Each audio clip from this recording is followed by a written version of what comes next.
Good afternoon, folks. Oh, I'm hidden. There we go. Happy Thursday. Hope you guys are ready for a weekend. I only have one class on Fridays, which is kind of nice.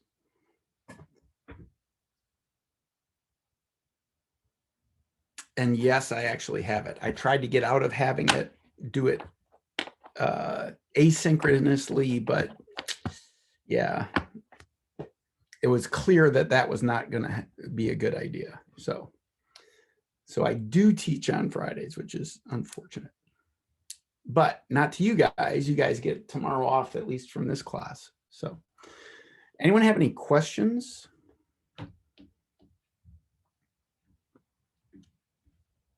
About math?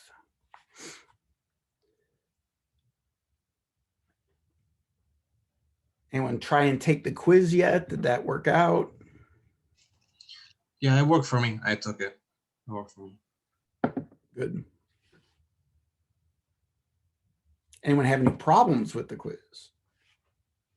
I mean, technological problems, not math problems. I'm just curious. Anytime I use a new technology, it's a little.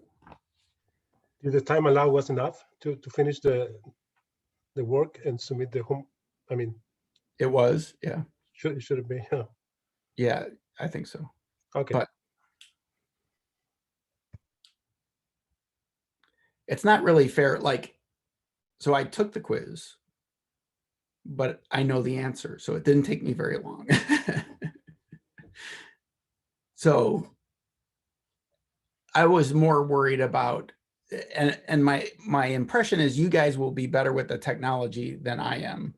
So since I was able to figure it out in like a minute or two, I think you guys will be able to figure it out. You submit it? So well, it's kind of weird. I mean, I submitted it, but I had to set up a test course so that I could make myself a student.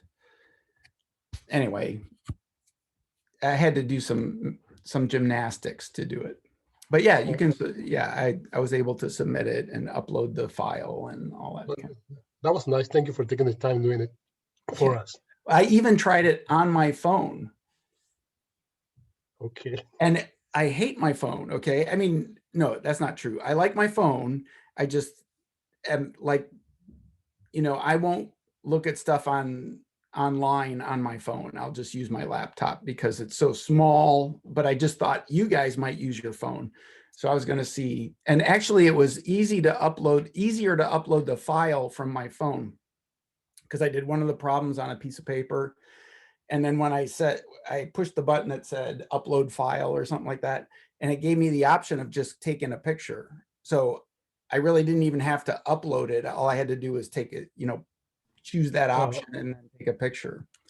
Do you know a better way to, I usually, I take a picture, no, I scan it on my phone and send it to my email, download it, and then upload it. So that seems too smart. Is there a better way to do it?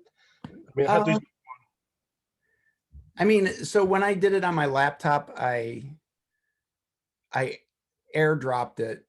I mean, I got Apple stuff, you know, so if you don't have Apple, I don't know if they have AirDrop or not. But so I took a picture of it with my phone, and then I just airdrop it, which is just pushing a button and it just transfers the file. Oh, you didn't have to like send it to your computer or something. Oh, okay. Well, I did, but I don't know if you use Apple or not, but Okay. But if you don't, the way I would do it, just how you said. Okay, it seems too many steps. Like, I mean, I know it's very inefficient. I send it to myself, and then I have to download it in my computer and then upload it. So maybe too many steps. So I think what you should do, I didn't try this, but I think what you should do is just pick one device to take your quiz on, right? Either do it all on your phone or do it all on your computer. And if you're doing it all on a computer, then you do what you just described. You know, you scan it with your phone, send it to your email, and then upload it. It doesn't really take that long. And the timing, you should have enough time. So Okay, thank you. my only fear is like if you open the same, I don't know if you can have the quiz open on 2 different devices at the same time. That sounds like it would not like that. So pick and with the phone, it was fine. Like the part where you have to put a cursor in there and start typing.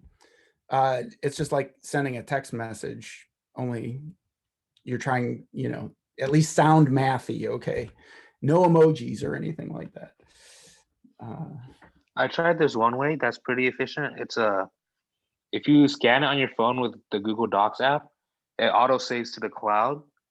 So when you go to your docs on your computer, it should already be there. And it's easier to download something from Docs than on your email. Thank you for that. I should start doing that. Yeah, sounds good. Send me a couple steps. Awesome. Any other suggestions, comments? Will there be solutions to the quiz questions afterwards? I haven't made them up yet. I mean, so afterwards, yes, but afterwards might be Monday. So, Oh, okay. yeah. But yeah. Okay. All right. Let me go ahead and start sharing. I want to talk about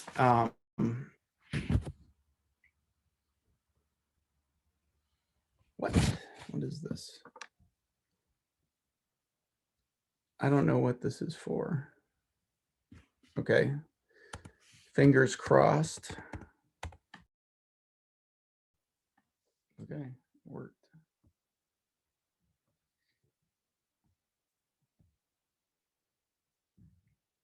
Didn't work. Try it one more time. Oh, wait, we got it. Okay. All right. So last time, let me just remind you, we saw that systems of linear equations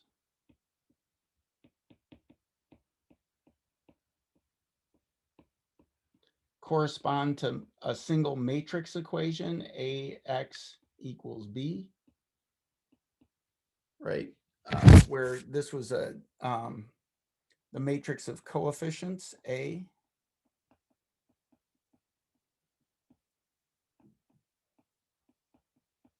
And B was the just the constants, and X was the variable in your, or the vector of variables, right, in your system of equations. So what I'd like to do is kind of analyze what solutions to matrix equations look like, okay? So I just want to start with an example. I want to show that my goodness, come on. Equaling the vector -1, 0, 1, and V equaling the vector 2, 1, 1, 2, 1, -1 are solutions to the matrix equation, where the matrix is 2, 4, 5. So the first row, second row is -1, 5, 1. Third row is 3, 7, 8. That times the vector X equals the vector 3, 2, 5.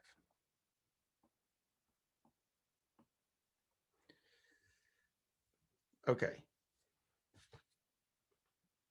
So this is like my matrix A, sorry, this is like my matrix A, and this is like my vector B, okay, in this problem.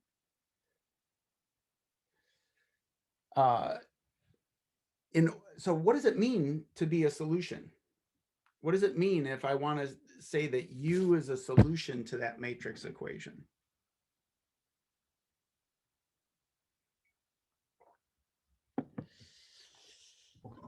You say U is a solution? You said that? Yeah, so what is it? What do I have to check in order to verify that U is a solution to this equation? Linear combinations, perhaps? Well, you will have to, all I have to do is I just have to plug that in, right? This is like, if I say, verify that 7 is a solution to 3x equals 21, all you got to do is you plug 7 in, you take 7 and you plug it in for x, right? And you make sure that you get 21. That's it. So if I want to verify that U is a solution, I just have to multiply the matrix 2, 4, 5, this matrix. So you just copy this matrix down and you multiply it by the vector U. What do we hope to get out after this multiplication? What do we want it to be? 3, 2, and 5. Yeah, just 3, 2, 5. So, and remember from last time, this is where comes to what you guys were talking about just a second ago. This will be a linear combination, right? If I want to look at a matrix vector product, that's just a linear combination of the columns of the matrix. So I can write the columns out. I'm just reminding you of what we mentioned last time. So 2, 1, -3, 4, 5, 7, and 5, 1, 8. Where the weights, so this is just like plus, the weights, remember the weights are just the scalars that you're going to multiply it. The weights here, where do the weights come from? It's like, Is that so like what should go here? -1? Negative 0. 1, right? Because that's from the weights come from the entries in the vector. So the entries in the vector are end up being the weights, right? So this weight is 0 and this weight is 1, right?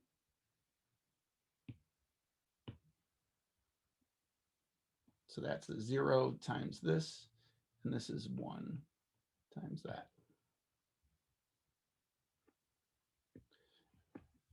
Okay. The other way I mentioned, I'm just going through another, I'm just going to rephrase it a different way. Okay. If you do this, remember that the scalar multiplication, this scalar has to multiply all of those numbers, right? And then addition just is done coordinate wise.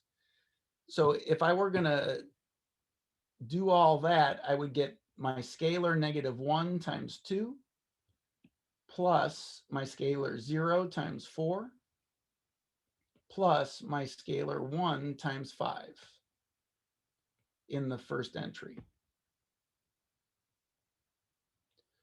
The reason again is this scalar hits every entry and then you just add the entries together. So these would be the first entries in those 3 vectors.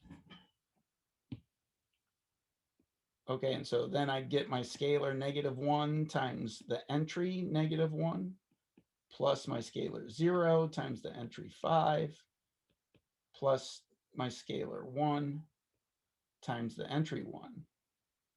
And the last row is going to be my scalar -1 times 3 plus 0 times 7 plus 1 times 8.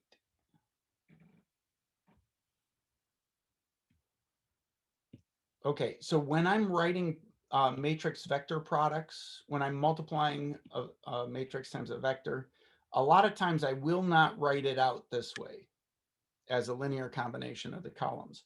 I'm just going to go ahead and, because I think of this first entry as that vector times the first row. Right, where I multiply corresponding entries and then I add them up. So that's what this is. Any questions on matrix multiplication?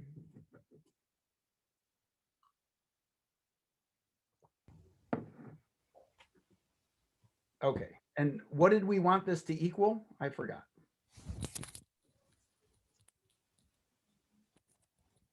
We want it to equal 325, right? Because we're supposed to be showing that u is a solution to this equation. That just means when I plug u in for x, I should get 325. And what we see is the middle terms all drop out because they all have zeros. So I get 5 minus 2, right? Which is 3. Then I get 1 plus 1, which is 2. And then I get 8 minus 3, which is 5. So that it really is 325.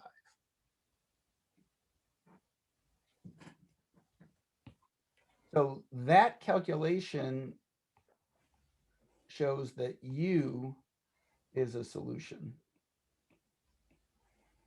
to ax equals b. So here I'm now calling this vector b, and I'm calling this matrix A.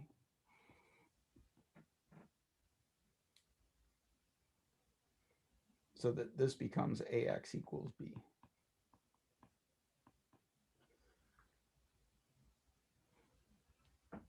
Okay.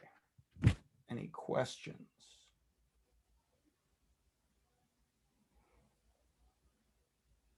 Let's do another,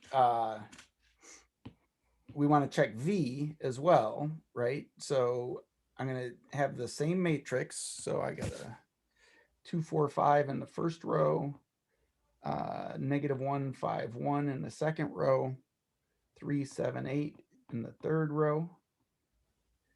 I'm supposed to be multiplying that times V. So this is A times V is equal to that times 2, 1, -1.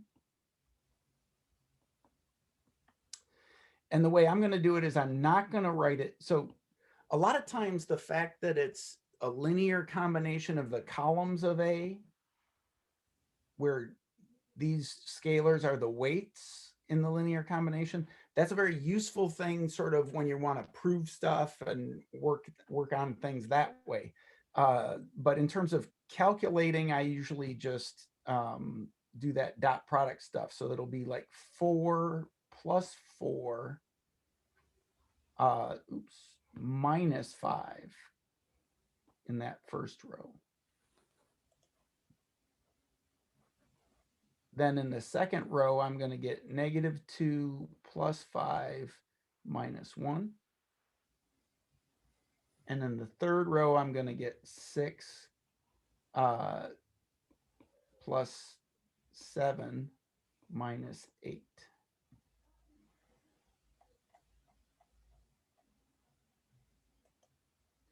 Okay, and I want to just be sure we're all on the same page. Where did this 6 come from?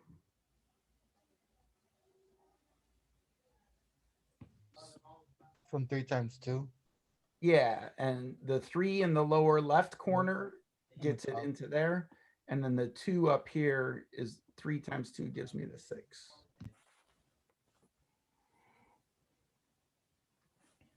I'm just trying to make sure that, like, I just wrote a bunch of numbers down and I have no idea if you know where they came from, which is the most important part.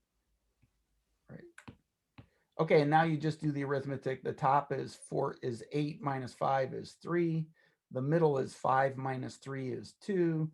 And the bottom is 13 minus 8, which is 5. So V is so this equals B, and V is a solution to AX equals B. And let's just do one more. So show W equaling the vector 1, 1, 1, or actually, I should say is. I don't know why that's so small. Is W equaling 1, 1 a solution to AX equals B?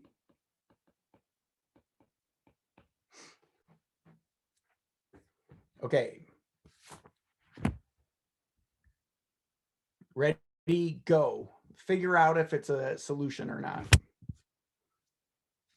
You have, let's see.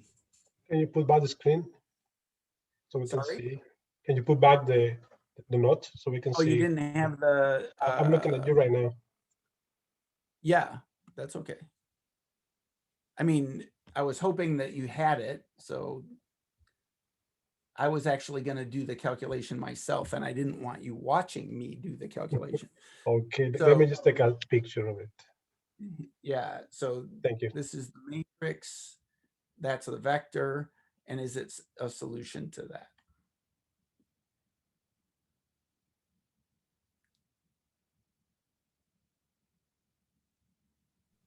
Okay, got it.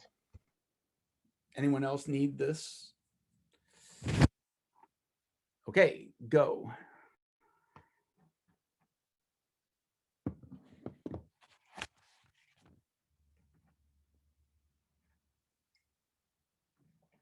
I'm gonna do the problem myself.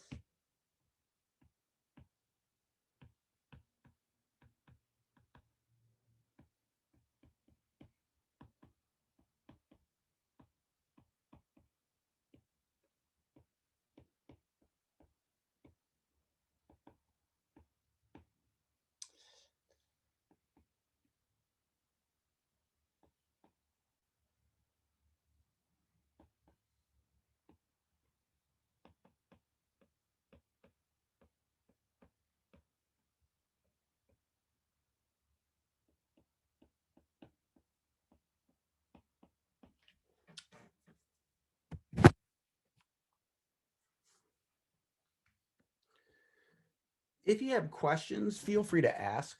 I mean, I didn't take the time to put you into breakout rooms right now. We will in a bit, but if you just blurt out a question or send it in the chat, people can respond as. Because in another 2 minutes, I'm going to ask for a vote.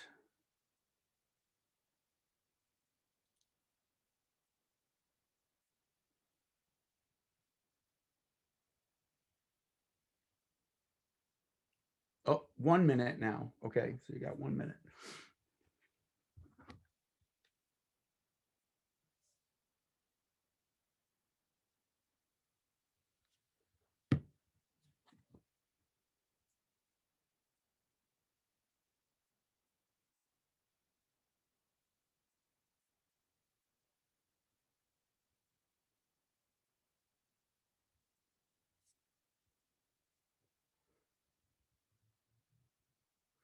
See, if we were in a classroom, what I'd be saying now is once you get done, why don't you check your answer with your neighbor? That is not easily done in a Zoom meeting. So we're just going to have to vote.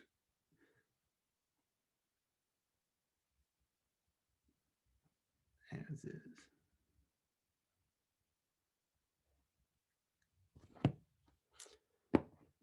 Ten seconds. Finish that last calculation. 5, 4, 3, 2, 1. Okay, so if you think it is a solution, thumbs up. If you think it's not a solution, clapping. And if you have no clue, don't vote.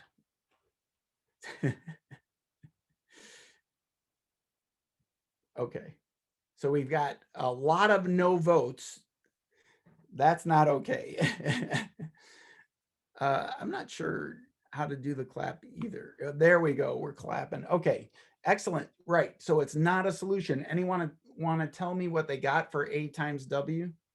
What vector did you get for A times W? 11, 5, and 18, I think.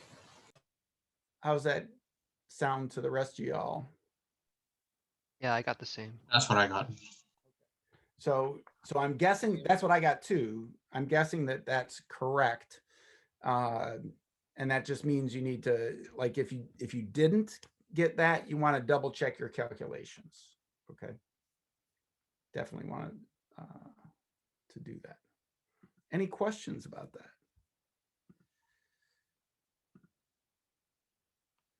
I'm going to share my screen again now that everyone's done this calculation. And you'll see this probably looks exactly like what you did, right? You just find the product. Notice that 111 just adds the 3 columns, right? So all I did was I just added those numbers to get 11, 5, and 18. Okay, that's not equal to 325, which was our B. So it's not a solution. Okay.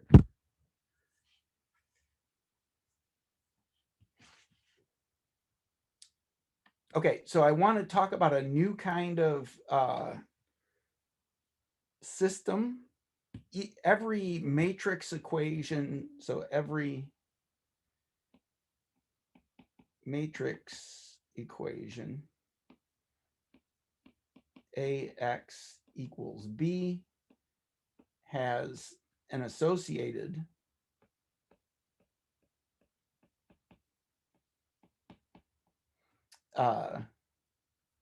homogeneous equation. I think I spelled that right. I have no idea. What is homogeneous? I will tell you. What is homogeneous? I will tell you. It has an associated homogeneous equation, AX equals 0. So a homogeneous equation is one where, oops, I didn't want to do that. It's one where B equals 0, the 0 vector, okay? So like up here, this is not a homogeneous equation because B is 325. If B were 0, 0, 0, it would be a homogeneous equation. Okay. Homogeneous equations always have the trivial solution. So remember, in systems of equations, we're interested in, is it consistent or not? And if it is consistent, does it have a single solution or infinitely many solutions? That's the only options, right? So here, so let me just remark. Homogeneous equation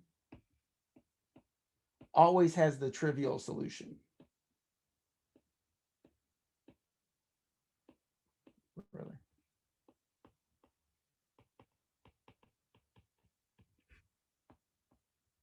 And the trivial solution is just X equals the 0 vector. Because any matrix times the 0 vector is just the 0 vector.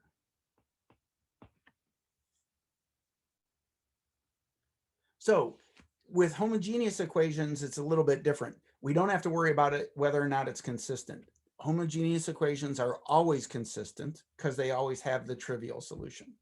The big question with homogeneous equations is, does it have only the trivial solution or infinitely many solutions? And that's the big question.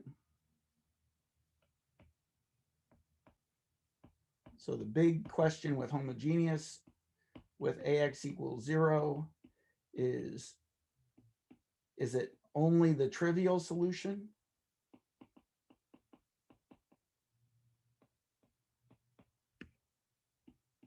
Or infinitely many solutions?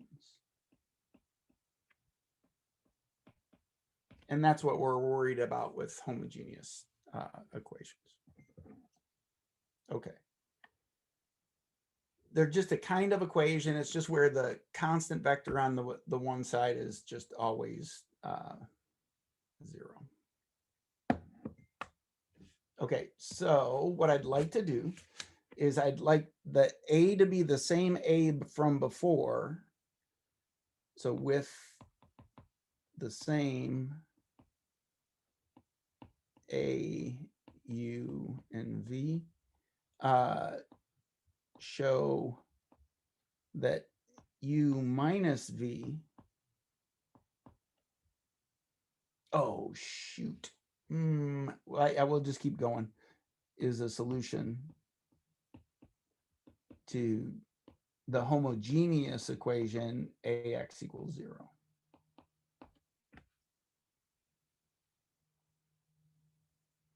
Okay, so I don't have them on this page, so I'm going to rewrite U minus V.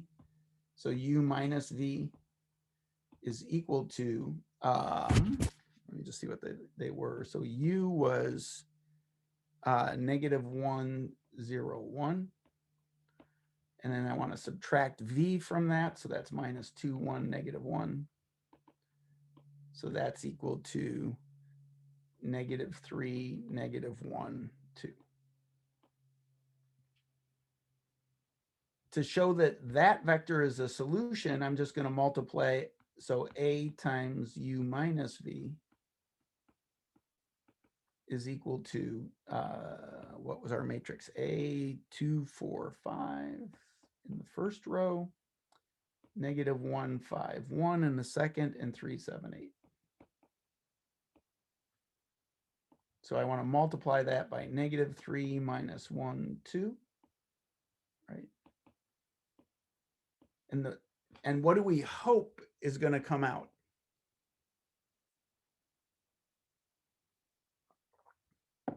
What do we hope is going to come out from this? Zeros? Yeah, all zeros, right? We want the 0 vector because we want it to be a solution to the homogeneous system. I got to plug my computer in. It's getting low. Okay. Okay, so, and we're just going to take, what I'm going to do is I'm going to take the first row dotted with that column, then the second row dotted with the column, and the third row dotted with the column, right? You multiply corresponding entries and then add them up. So that gives me a -6 minus 4 plus 10. The next is 3 minus 5 plus 2. And the next entry is -9 minus 7 plus 16. And lo and behold, that is the 0 vector, right? Each of those entries ends up being 0.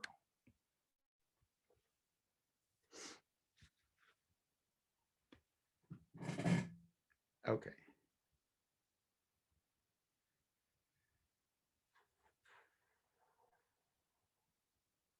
Okay, and so any questions about that calculation?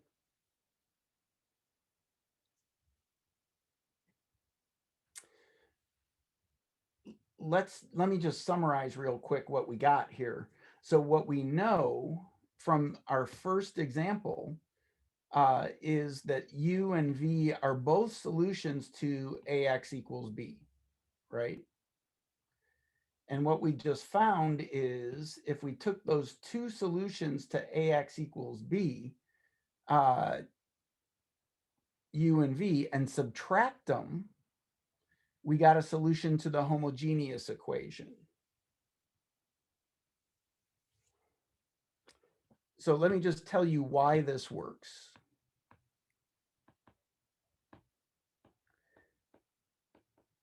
And let me just talk about properties of matrix vector products.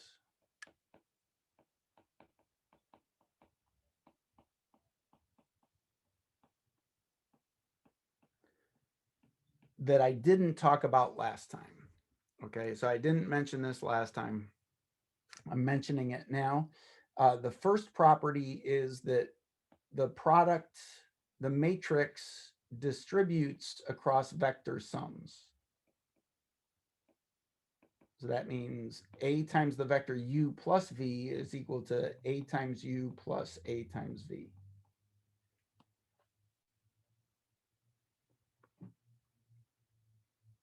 And the second, the second property that's important is how matrix multiplication behaves with scalar multiplication on the vector. And you can just pull the scalar out. So it's C times AU. So these are important properties.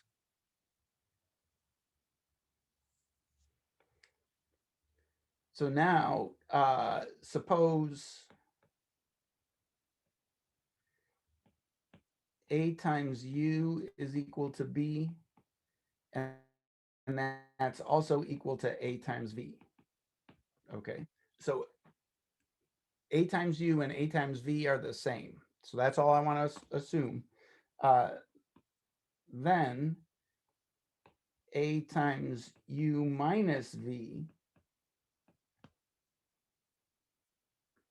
we know we can distribute across the sum and we can pull that minus sign out. So this is A times U minus A times V. But we know that this is equal to B minus B because we know that A times U is equal to B and we know that A times V is equal to B. But what's B minus B? 0. That's the 0 vector, right? So that's exactly this generalizes. So this observation generalizes what we saw up here. Up here we had that AU and AV were both equal to 325. So when we take their difference, this product should be the 0 vector because it's just 325 minus 325, giving me 0. Okay. And that's why that works. And in fact, this gives us a nice way to describe the set of all solutions to a matrix equation. So I just would like to do that right now. So fact solutions, sorry, I was getting way too glib. The set of all solutions to AX equals B is of the form P plus V sub H. And let me tell you what P and V sub H are. Okay, so I haven't introduced the notation yet. Where P is a particular solution,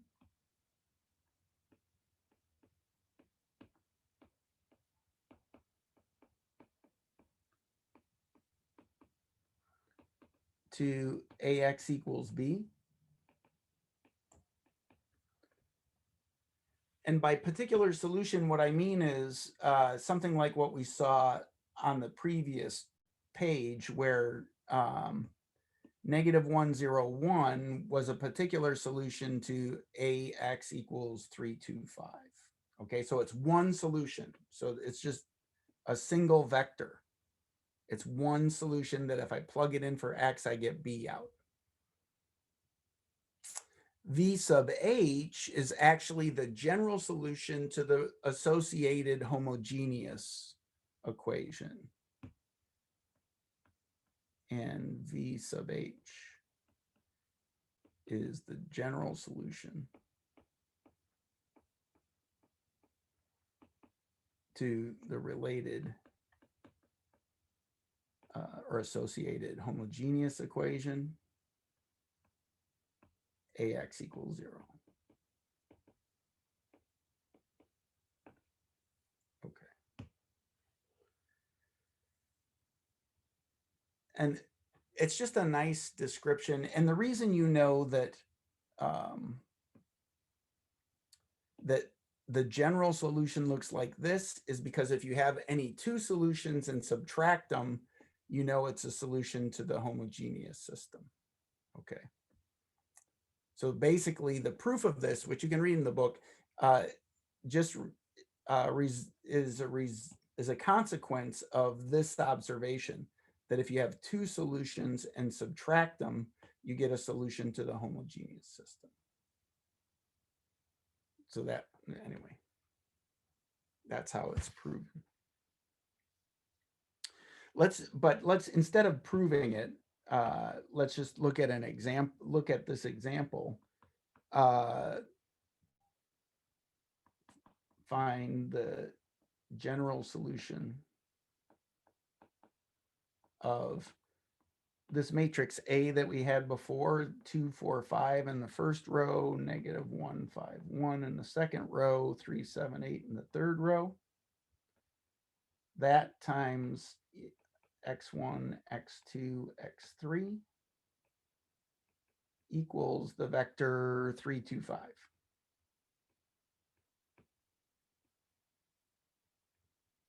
So it's the same AX equals B. So far we've got, like we have the one solution is U. We have another solution is V. We know W is not a solution, right? Way back over here, we found out that 1, 1, 1 was not a solution, okay? So we have some solutions and some non-solutions. And what we're looking for is just what's the general solution. And in order to do this, well, actually, can you guys tell me like a strategy for solving this or doing this example?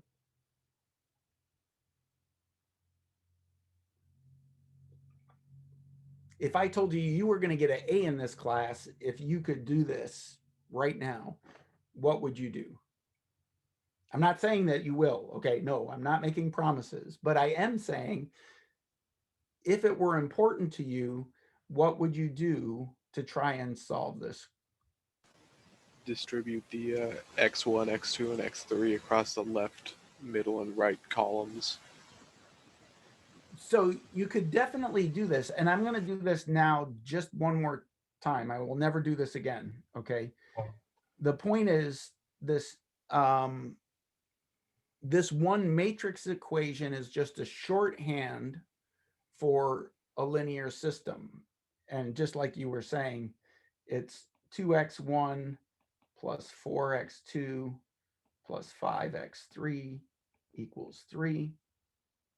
Negative x2 plus 5x, sorry, negative x1 plus 5x2 plus x3 equals 2.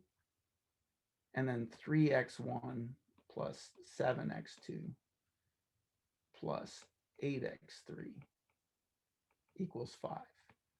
Those are exactly the same.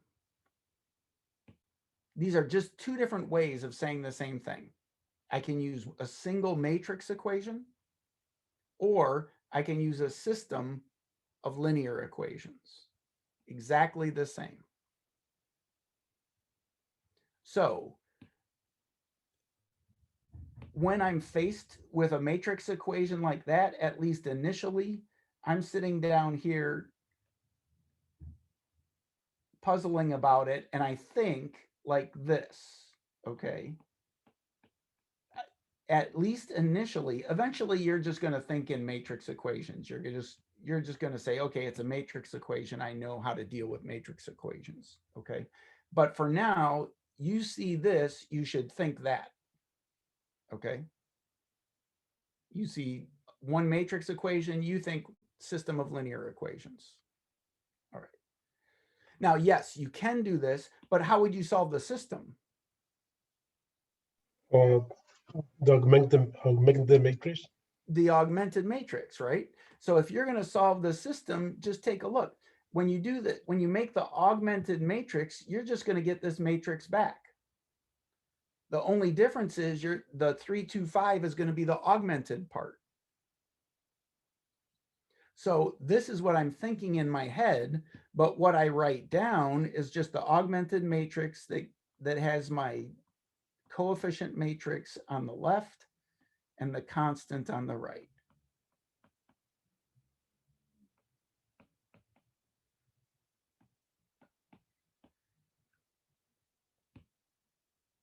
This is just a notational game. Okay, you have to just play it for a little bit till you get used to it. But this single matrix equation is a shorthand for writing that linear system. To solve the linear system, you'd form the augmented matrix.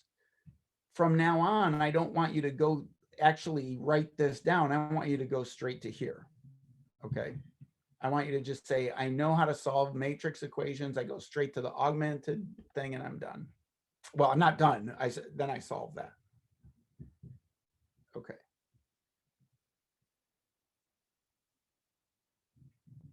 And now what do we do to this to solve it?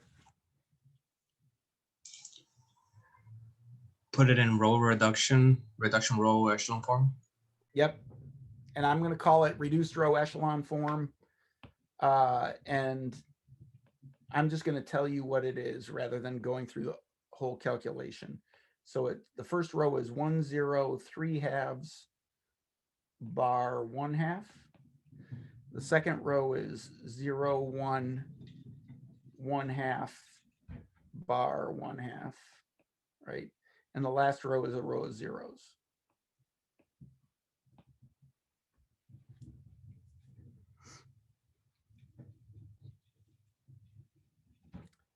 Now, I'm going to go through this through parametric form and vector form.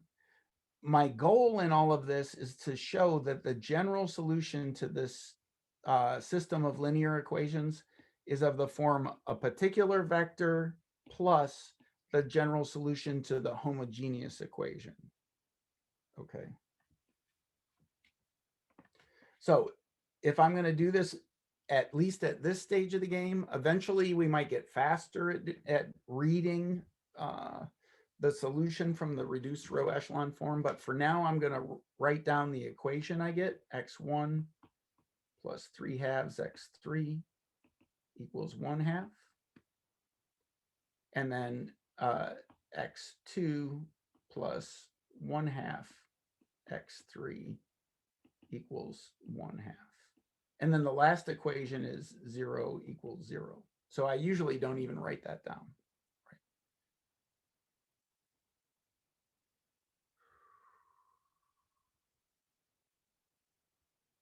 So someone tell me, what are the basic variables and free variables in this problem?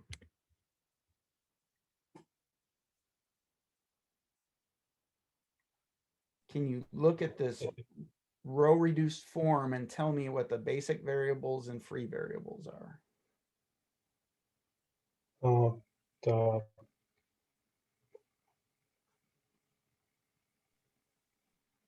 The x1, x on row 1, x2 on row 2, and well, that's it. X1 and X2 are what, basic or free? The basic and the free are on the third column. Would be X3. 1 half, yeah. So you don't worry about the numbers, you just worry about the variables, right? The pivot positions tell you what the basic variables are, and the pivot columns tell you what the basic variables are. The non-pivot columns tell you the free variables. So remember, in parametric form, you get an equation for each variable, x1, x2, x3. The free variable is always equal to itself, and that's just x3, because that's not the third column is not a pivot column. This is not a pivot column. The other rows correspond to equations which allow you to solve for the basic variables in terms of the free variable. So like this first equation tells me that x1 is equal to 1/2 minus 3/2 x3.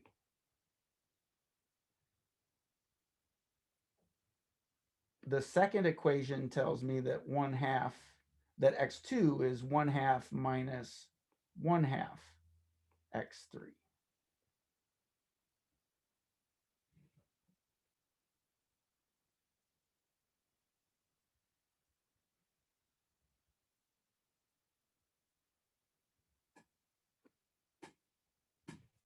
And now we can, why did that not? Well, I'm just going to move this up a smidge, I guess.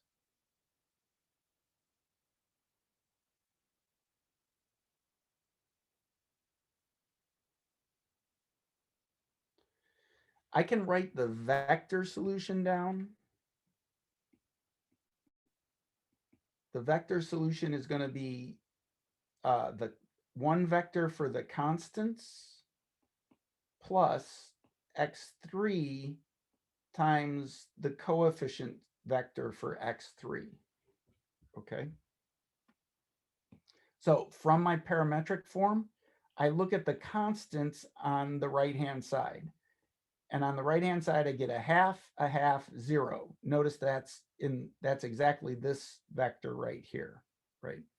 So that gives me 1/2, 1/2, 0. Okay. In the next vector, I just put the coefficients of x3 in each equation. So that's going to be -3/2, -1/2, 1.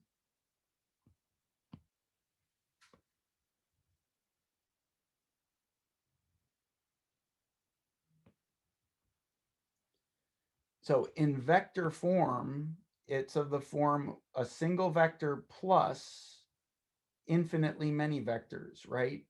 It's all scalar multiples of this. And I just want to point out that that's exactly this form, right? Here's my single vector that corresponds to this guy, the constant vectors. That's a particular solution. That's one solution to this system of equations. I could let both x1 and x2 be 1/2 and let x3 be 0, and I'm good. And then this second bit, the x3 times that other vector, is just the general solution. That's my v sub h, which is the general solution to the related homogeneous equation.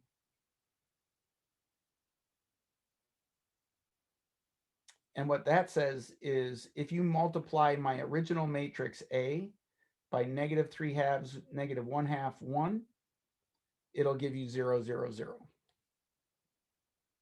And you can convince yourself that that's true.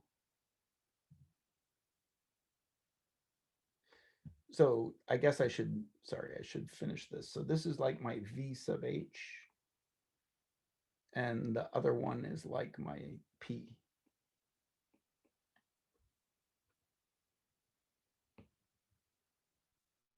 Yeah, I'm kind of cramming things in there. Too much stuff.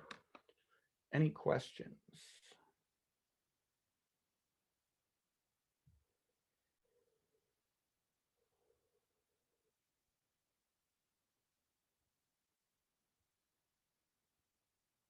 Okay.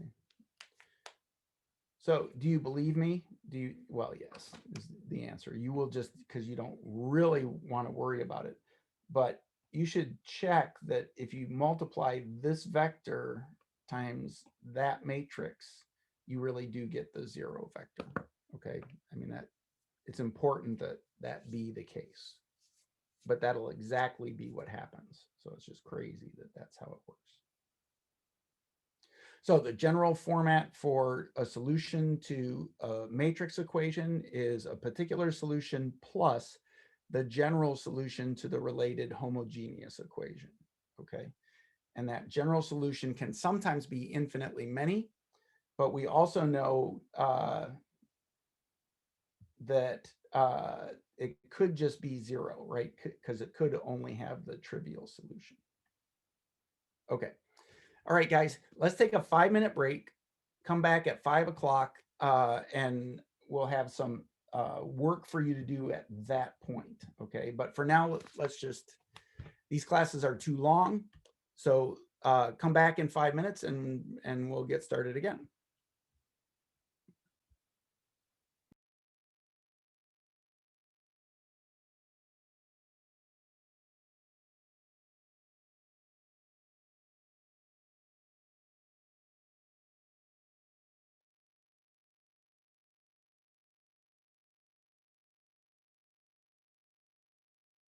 Recording again. The people that were talking in the rooms that I went to seem to have the right approach. Okay. And that is set up an augmented matrix and then row reduce and see what happens. Okay. So I did that here. And you know, so you get a 1 in the upper left-hand corner, it's already there, you get zeros below it. So that's what got me to here. But notice all of these are the same. That means I'm going to get a bunch of zeros below these guys because it would just be row 3 minus row 2, and that would give me a bunch of zeros. And then after that, I went ahead and made this a 1, so I divided by 5.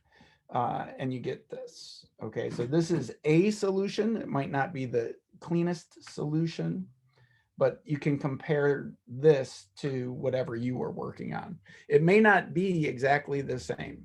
And that, I mean, you could be off by a scalar multiple, which would be okay. Okay. Let me make one observation here. Note, the augmented column is always zeros.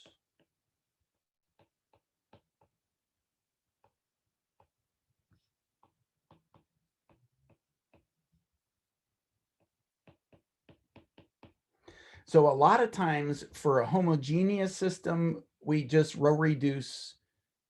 We don't even write the augmented column, right? So the augmented column is this part right here. And during the entire process of row reduction, it was always zeros.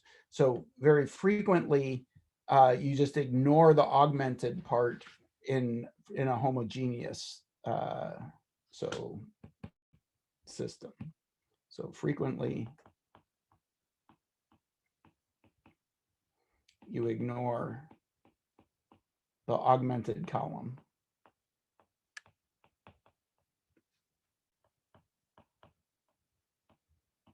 In a homogeneous system or homogeneous equation. Okay. Any questions about that?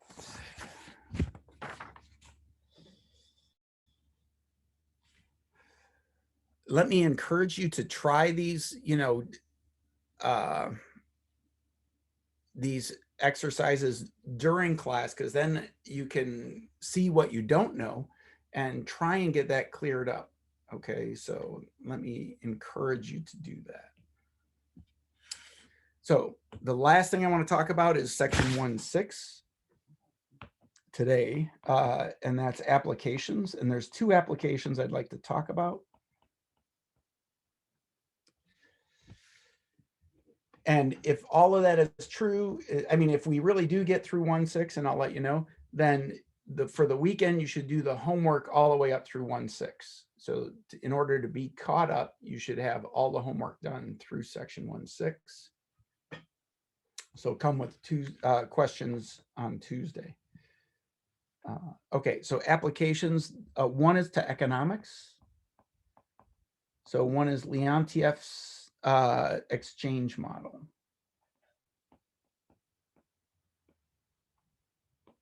And I'm going to just do the example from the book. So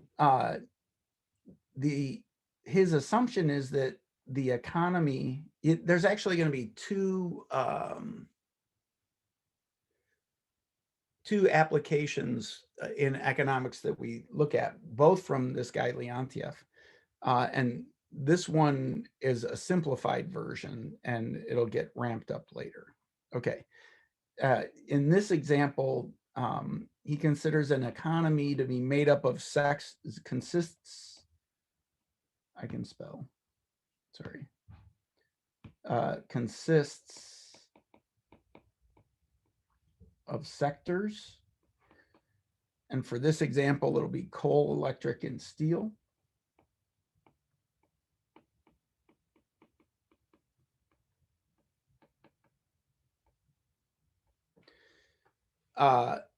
And each sector puts out a certain amount of its product. And each sector, and in this example, in his exchange model, the reason it's called an exchange model is the output of coal just goes to electric and steel, okay? And coal may even use some of its own product because it might need some coal to run some of its machinery, okay? So we're making the assumption these are the only sectors in your economy, period. And in particular, there's no like consumer out there, and later on we'll throw that into the mix too, okay? So we just have these three sectors, and what we know is the total output from each sector.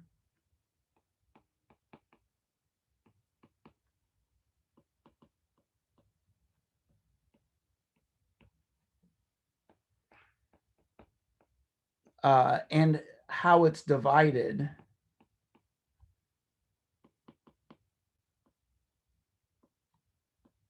among the sectors.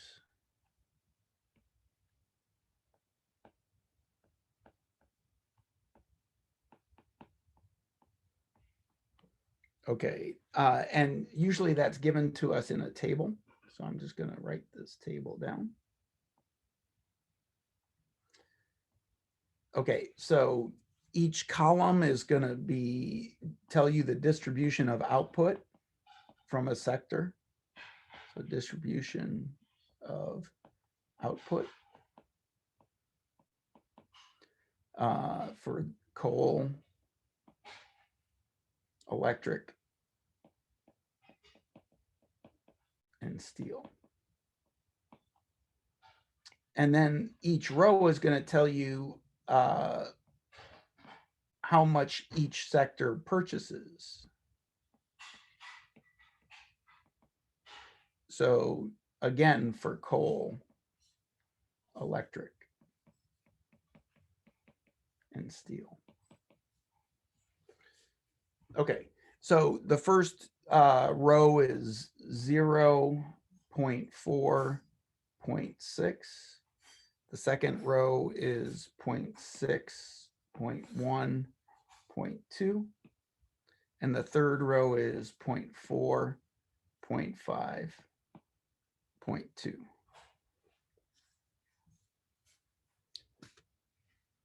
Okay, so let me tell you exactly. I want to make sure we're all clear on what this notation means. Okay, so row 2 means that electric buys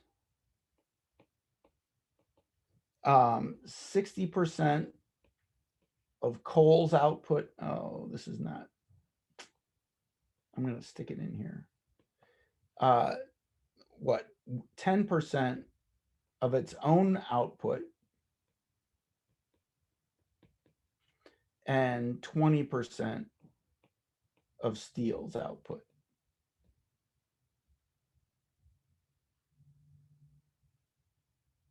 Does that make sense?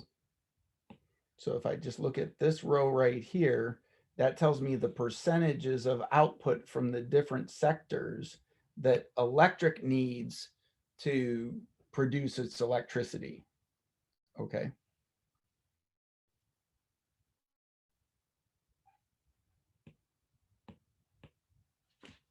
just to be safe, let's talk about columns. So column 3 means steel sells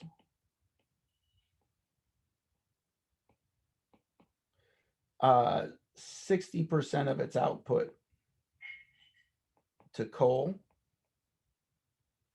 20% of its output to electric, and it needs 20% of its own output to function, right?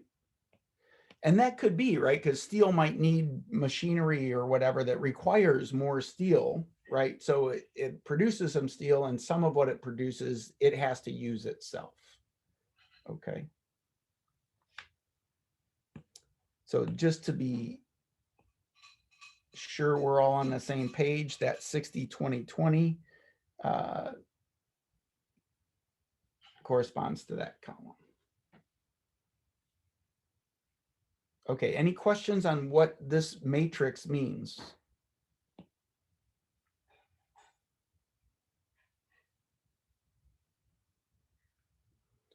Okay, so I'm going to define some terms and talk about prices. Okay, Leontief was very interested in what he called equilibrium prices. So, so let me just, and he came up with some nice results. So let me just define what the price of the output is. It's the total dollar value of the output. So the price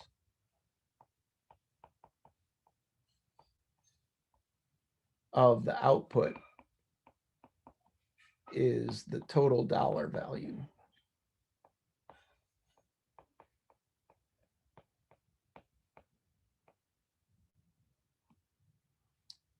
Is its total dollar value.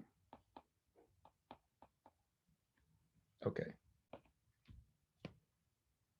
So for example, I might denote P sub E to be the price of electric.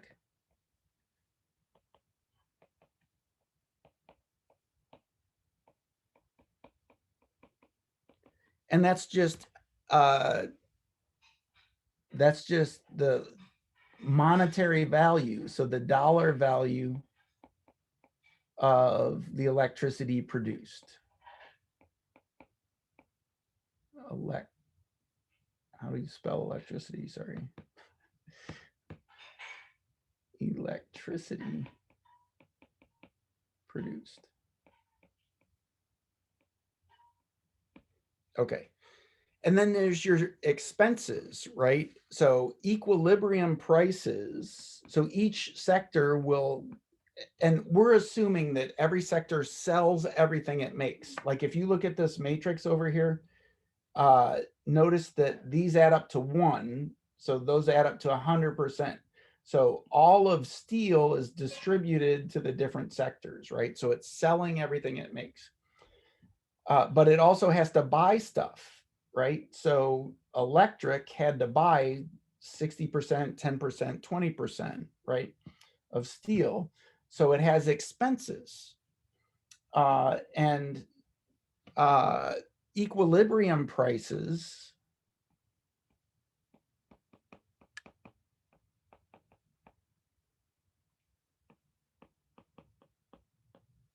are prices assigned to the total outputs that make their expenses equal the income for each sector. So a choice of price for coal, price for electric, price for steel, so that expenses, so what it costs them equals the income for each sector.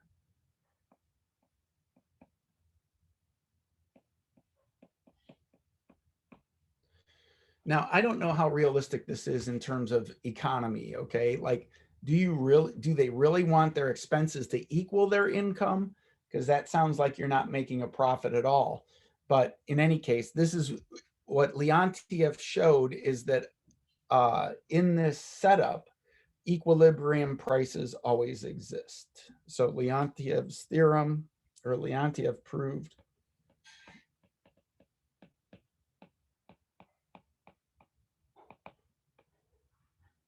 equilibrium prices always exist.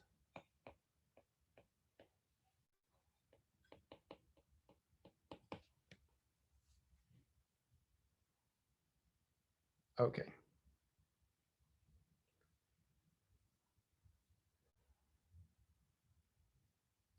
So I don't know if it's a valid economic goal or not, but what he was able to show is that the coal, electric, and steel can assign prices, values to their product in such a way that all three of them make as much as they spend. Okay. So the equilibrium prices exist. Okay, so that is not okay. That is not what I want. So I'm just going to redraw this. Any questions on it so far? So it turns out that this expenses equals income is going to be important. Okay, so equilibrium prices mean expenses equal your income. That sets us up with a whole system of equations. So let me just recall, oh, that's not okay. Let me just recall we had this matrix, right? We had coal, electric, steel, coal, electric, steel, and the matrix was 0, 0.4, 0.6, 0.6, 0.1, 0.2, 0.4, 0.5, 0.2.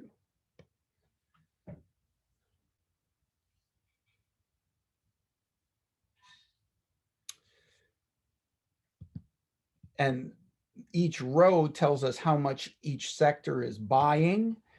So that would be expenses. So let P sub C, PE, be PS be the price of each sector.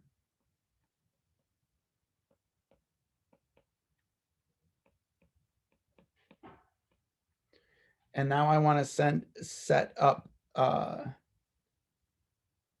a system of equations by letting the income equal the expenses. And this will be for each of these. Yes? So there's no profit, huh? Yeah, kind of weird, huh? Yeah, I don't know. He was the economist, not me. It doesn't seem like there's a profit in this. Electric. So I don't know why this is of interest. I think this is of interest because he had a nice clean result. He said equilibrium, he was able to prove equilibrium prices always exist. But to be honest, I'm not sure how applicable that is. Well, you're at least not losing money. So Yeah. good point. It's a very nice, friendly economic environment. But in any case, so the income, remember, the price is the total value of the output, right? And remember also that we're assuming that each sector sells everything it makes. It may have to sell it to itself, but it sells everything it makes. And that means that the income is always your total price, okay? So the income for coal is the price of coal. The income from steel is the price of, electric is the price of electric. And the income for steel is the price of steel.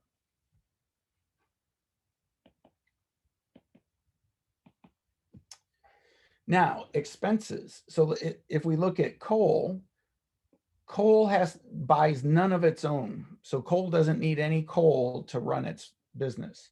It does need 40% of the electric output and 60% of the steel.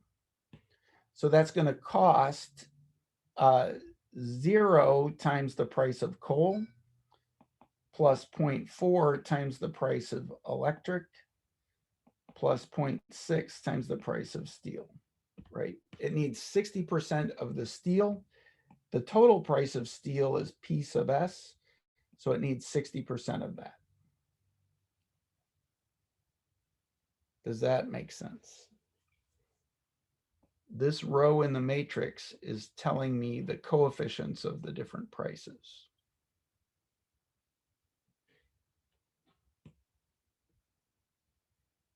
Similarly with the other two rows. So it's 0.6 times the price of coal plus 0.1 times the price of electric plus 0.2 times the price of steel. And the last row tells me that steel's expenses are 40% of the price of coal and 50% of the price of electric and 20% of its own product.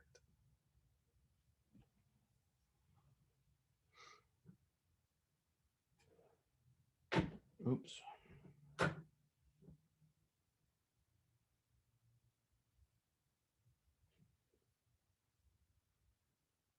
So if a set of equilibrium prices exist, if they exist, it's going to be a solution to that system of equations. Okay, so every solution to this system of equations gives me an equal set of equilibrium prices.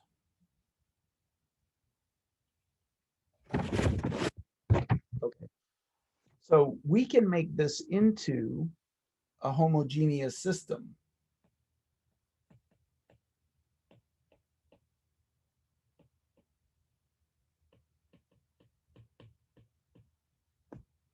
By just moving everything over to the left, right? So, so I'm just going to take all of these on the right. That's 0, so it's really 0.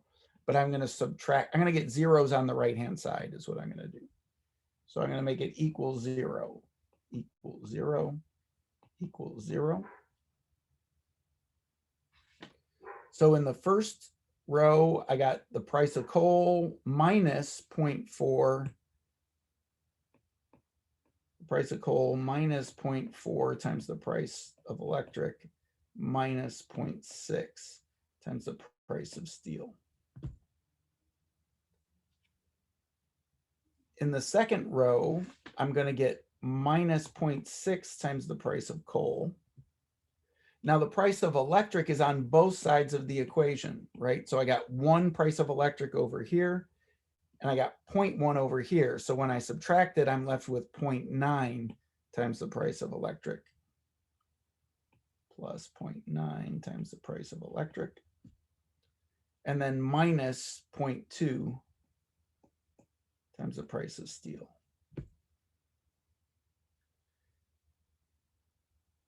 And in the last row, I'm going to get minus 0.4 times the price of coal, minus 0.5 times the price of electric. And now the price of steel is on both sides of the equation. So I'm going to get one price of steel minus 0.2. So that's 0.8. So plus 0.8 times the price of steel.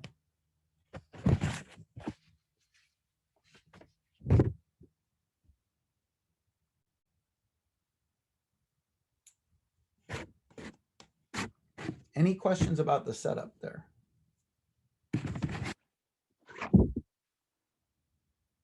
Once we got a system of equations like this is a system of linear equations.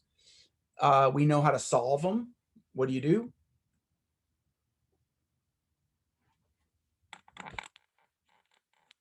Write the augmented matrix. Yeah, just make an augmented matrix. So I'm going to do that on the next page because we're kind of running out of space here. But you'll know in your notes, it won't be on the next page, right? So, so the augmented matrix is just going to have those coefficients. So 1, negative 0.4, negative 0.6, 0, negative 0.6, 0.9, negative 0.2, 0, and then negative 0.4, negative 0.5, 0.8, 0. So again, you just take the coefficient matrix and those are all zeros, so those won't change in row reduction, and I'm just going to tell you what the reduced row echelon form is. It's 10 negative 0.94, 0, 0, 1, negative 0.85, 0, 0, 0, 0, 0.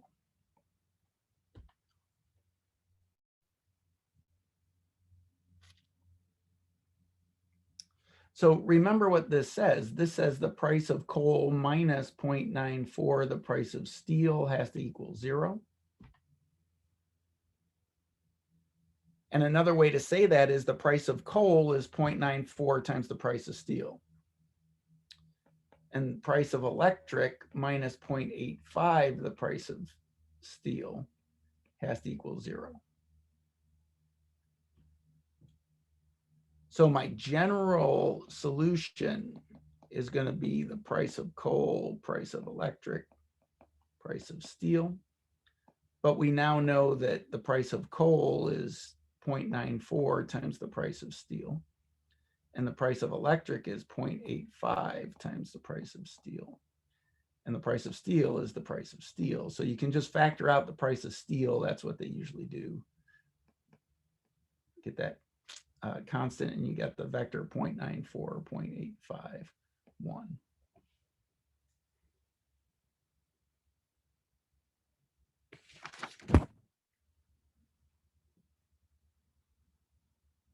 So if you set the price of, so for example,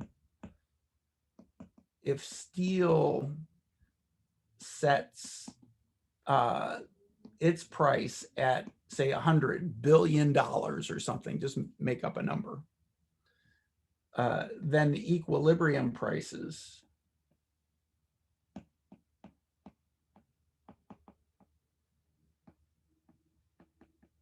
are just what you get if you multiply everything by 100, right? So that would be 94 billion for coal and 85 billion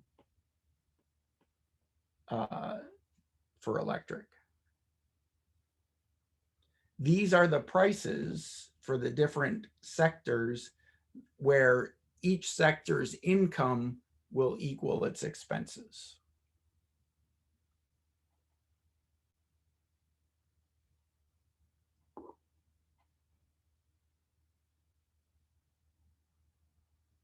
Okay, any questions about that?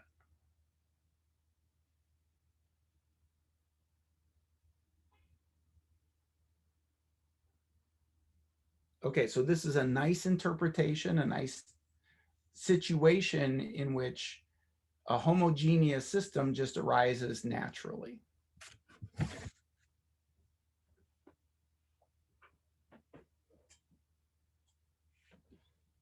Okay, I'm going to try and do set up a system for traffic flow, which is a second application. So example, traffic flow. It's going to come from a network or a graph. Okay, so nodes are going to be intersections.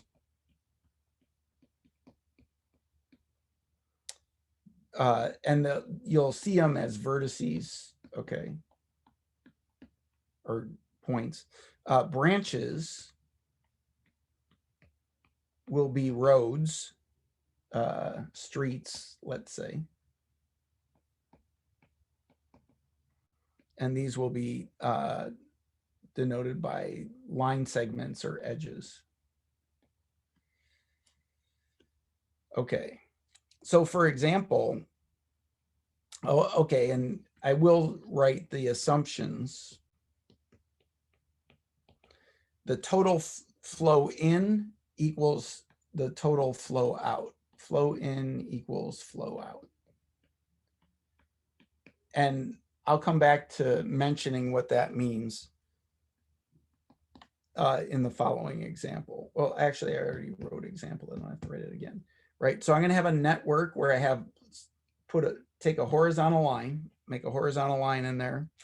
It won't be a line much longer, but just make a horizontal line in there and put 2 points on it that are kind of far-ish away. Then put a point above, leaving some space above and another point below. And then make a triangle on top and a triangle on bottom. And then another road leaving the 2 points on the bottom, top and bottom. Okay, we're going to assume that these are all one-way streets. Okay, each of these line segments represents a street. Each of the nodes represents an intersection. Okay, and so when I say flow in equals flow out, what that means is there's no accidents at any of the intersections. Okay, no car gets stalled or stuck or anything like that. Any car coming in is also going to go out at the end of the day. Okay, so and so each of these is going to get an arrow as to which direction the flow goes.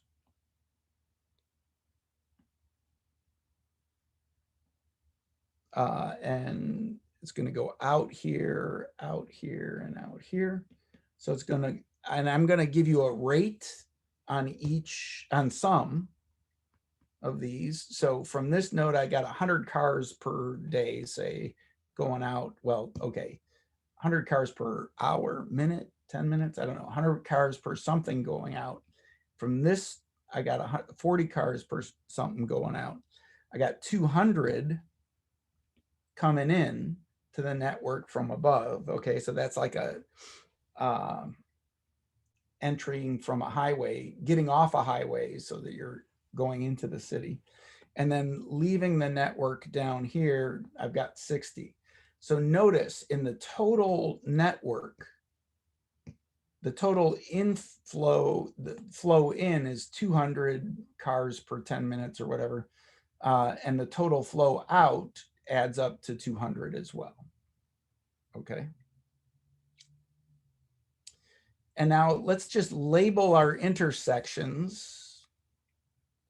I'm going to label the point on the left A, the point on top B, the point on the right C, and the intersection on the bottom D. Okay, so those are all intersections. Oh, which I guess the book calls a junction, right? So you get an equation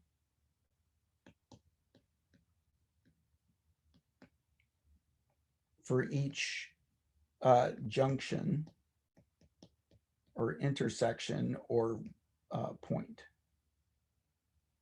A, B, C, or D.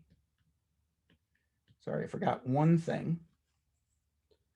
We know the flow rates coming in and leaving the network, but I didn't tell you any flow rates in the middle because those can vary. Okay, so I'm going to give those labels like this is X1, this is X2, X3 goes horizontally across, X4 goes from A to D, and X5 from D to C.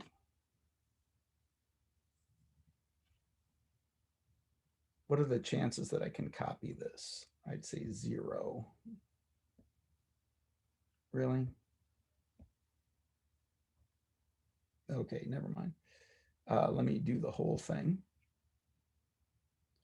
So I'm saving copied content. So that's done. Let me paste it and then erase a bunch. How much time I got? 5 minutes. This is perfect. Okay. So I just wanted the network. I wanted to be able to refer to it.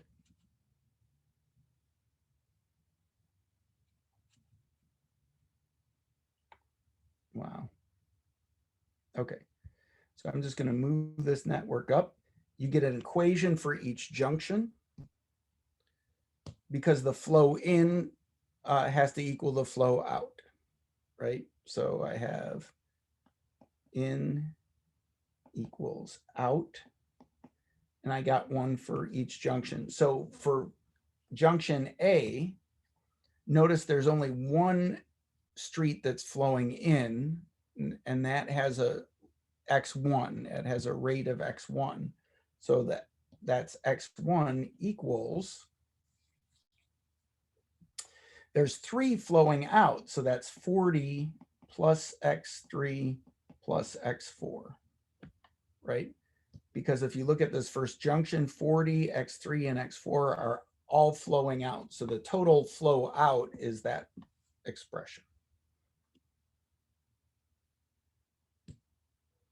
Any questions about that? So B would be, if I look at B, I have 200 coming in, looks like, and I have x1 and plus x2 going out. So one thing that's really hard about teaching online remotely is I got no idea if this is making any sense to any of you. Does this equation make sense coming from the node B? I'm just taking the input, all the edges coming into my vertex and adding up those values. Well, there's only one, it's 200.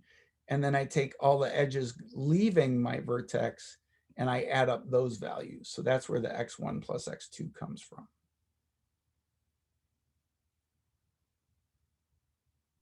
Any questions about that? Makes sense. Good, good. One person thinks it makes sense. So if I had C, what's coming into C? X2 and X3. Yep, x2 plus x3.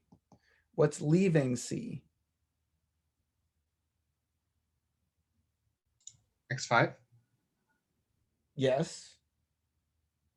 x5 and 100. 100, right? So that gives you an equation from C. And from D, what equation do you get? What's coming into D? X4 and X5 and leaving 60. Yep. And that gives you a system of equations, right? So you can get the constants on one side and the variables on the other. So x1 minus x3 minus x4 is equal to 40. That's from A. I get from B, I'm just going to flip the order. X1 plus x2 is equal to 200, right? From C, I'm going to get x2 plus x3 minus x5 equals 100. And from D, I got it right there. It's just x4 plus x5 equals 60. So you can then put that into an augmented matrix, solve the augmented matrix, and that can give you possible traffic flows, and you can analyze that to try and figure out what the traffic flows could be based on this given network that we started with. But I'm out of time, so I can't just write all those matrices down, which is too bad. However, we did finish all the way through section 1.6. So so over the weekend, do the homework through section 1.6.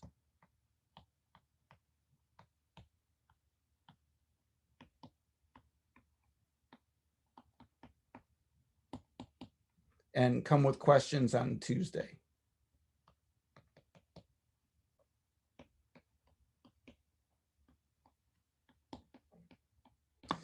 And be sure that you finish your quiz tonight. I actually moved it to 11, okay?